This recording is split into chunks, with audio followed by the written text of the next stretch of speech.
5 seconds. Comments.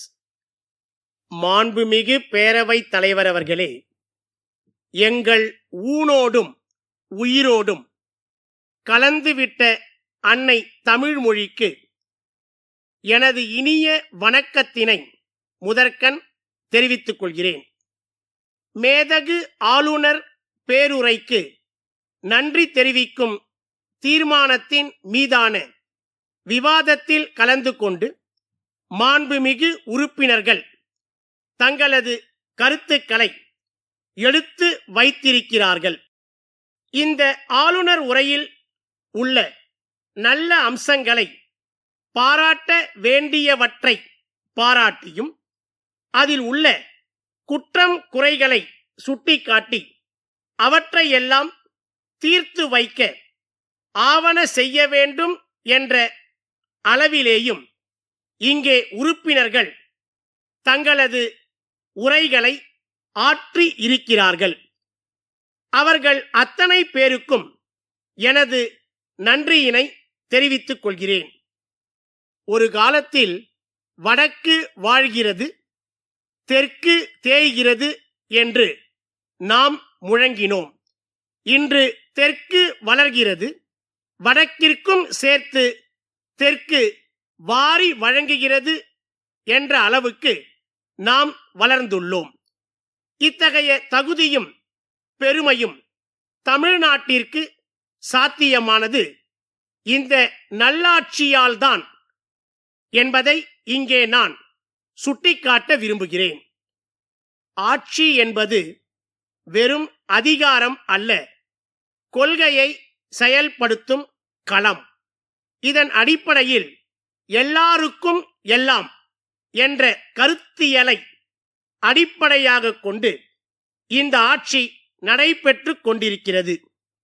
உழைப்பை மூலதனமாக கொண்டு தமிழ்நாட்டுக்கு சிறப்பு சேர்த்து கொண்டிருக்கின்ற அரசாக இந்த அரசு விளங்கிக் கொண்டிருக்கிறது. புத்தாக்க தொழில்கள் வரிசையில் முதலிடம், மின்னணு பொருட்கள் ஏற்றுமதியில் முதலிடம், இந்தியாவின் மொத்த உள்நாட்டு உற்பத்தியில் 2வது இடம், கல்வியில் 2வது இடம், தொழில் முதலீட்டுக்கு உகந்த மாநிலம் என்பதில் 3வது இடம் என பல சாதனைகளை படைக்கும் அரசாக தமிழ்நாடு அரசு விளங்கிக் கொண்டிருக்கிறது. தமிழ்நாட்டின் திட்டங்கள் இந்தியாவில் உள்ள பிற மாநிலங்களுக்கு முன்னோடியாக விளங்குகின்றன என்று சொன்னால் அது மிகையாகாது. சுருக்கமாக சொல்ல வேண்டும் என்றால், நாட்காட்டியில் நகரும் ஒவ்வொரு நாளும் நாட்டு மக்களுக்கு நன்மை செய்யும் நாளாக அமைய வேண்டும் என்பதில் இந்த அரசு உறுதியாக இருக்கிறது என்பதை இங்கே நான் கோடிட்டு காட்ட விரும்புகிறேன்.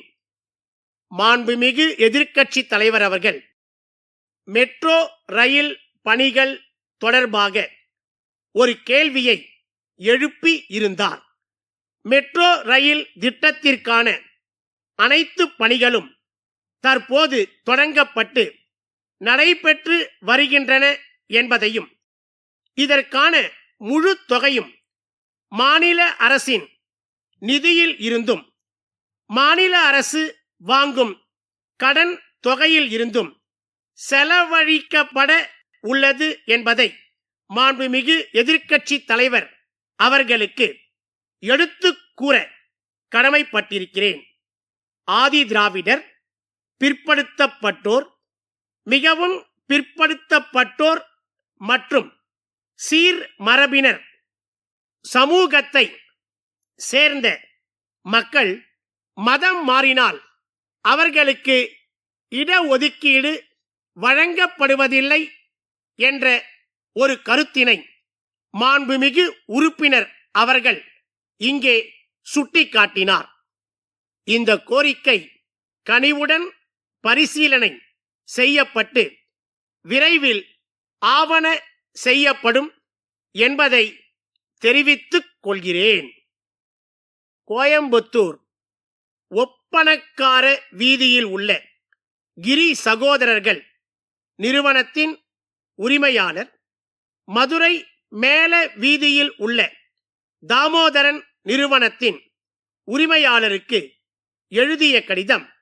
அன்புடையீர், நாங்கள் கேட்டுக்கொண்டபடி எங்கள் நிறுவனத்திற்கு தேவையான பொருட்கள் உரிய நேரத்தில் கிடைக்கப் பெற்றன.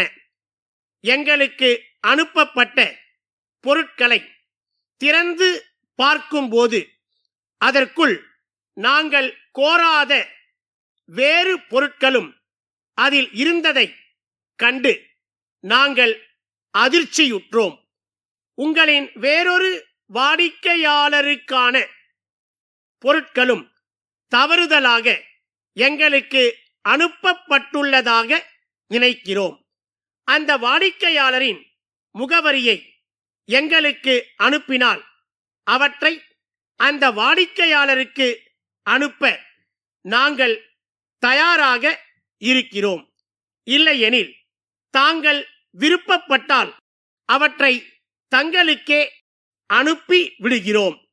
இது குறித்து உங்களுடைய பதிலை எதிர்பார்க்கிறோம்.